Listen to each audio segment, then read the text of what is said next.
Chip, can I get your thoughts first of all on the battle for Bakhmut? The leader of Ukraine is saying it is a very tough battle. It looks like being maybe one of the toughest engagements in the whole war since the invasion. What is the importance of Bakhmut for it to be the centre, the focus of such ferocious fighting?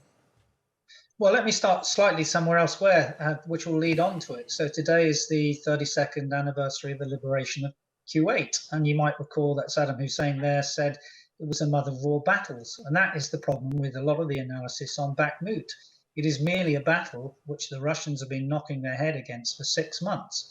And of course, it's how you sequence battles to make operational effect in support of your strategic objectives, which is really, really the most important thing. So it's Bakhmut's link to Kramatorsk and onto Sloviansk, and taking both Donetsk and Luhansk as provinces, which is the key thing. Now, they don't seem to have the combat power to do that.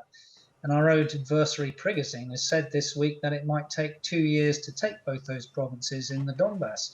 It seems that they have reorganized, so they've gone from battalion tactical groups, their tactical formation, to assault formations. But again, their progress is so slow that it seems that they have insufficient troops and training to really exploit, even though they seem to be going towards a posture of probing and recce by force. So even if Ukraine were to lose Bakhmut, I don't think it's going to be operationally significant. So it's really this misunderstanding about mother of all battles, and it's not Yes. battles which actually decide wars. Yes, and since the, obviously the symbolically important anniversary, first anniversary of the war, we've been waiting to see some new turn in the force, the strength, the direction of the Russian offensive.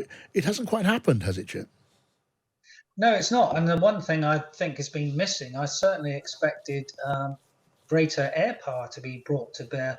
And I've said before that the four factors of success in land operations in 20th century warfare included control of the air and shock action. We've not seen that control of the air being maintained, and we haven't seen that shock action. And again, if we go back to Saddam Hussein, it was that 40-day campaign by the American Air Force which destroyed the majority of the 3,300 Iraqi tanks. It's worth noting that that seems to be the same number that the Ukrainians have destroyed of the Russian tanks at the moment. All right, can we talk about China and the China peace plan, if we can call it that, a 12-point peace plan? You'll have looked at this, Chip. What do you make of it?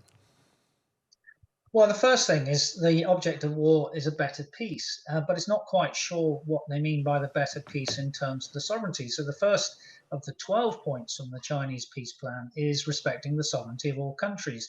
But there's no mention of the aggressor and there's no condemnation. And that was sort of reinforced in the last few days when China abstained in the UN General Assembly vote. And there were some strange bedfellows, of course, voting alongside Russia, including Mali, where the Wagner Group is active again, and Syria. So the fact that they didn't condemn it often gives you this perception that they're not really neutral. They're on sort of Russia's side, at least tacitly. And that's why I think Zelensky was very clever in making a good move to say, hey, come on, Xi, you need to come and talk to me, not just talk to Putin. And indeed, the other one who's visiting today, of course, is Lukashenko.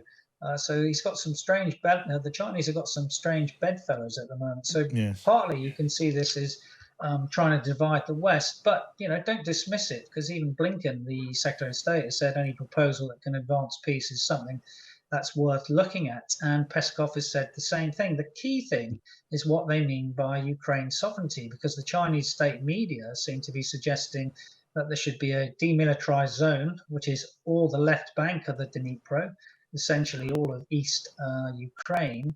And secondly, that Zaporizhia and Kherson provinces, or oblasts, state equivalent or county equivalent from UK terms, become a new Donetsk. So therefore, Ukraine would lose all the four illegally occupied territories which were annexed by Russia last September. So is the sovereignty which the Chinese are alluding to the 1991 sovereignty, when Ukraine gained its independence post the Soviet Union, Or is it that post-22 one when Russia incorporated illegally those four oblasts? That's the key strategic question, and really brings us back to Minsk II from Mm. 2015.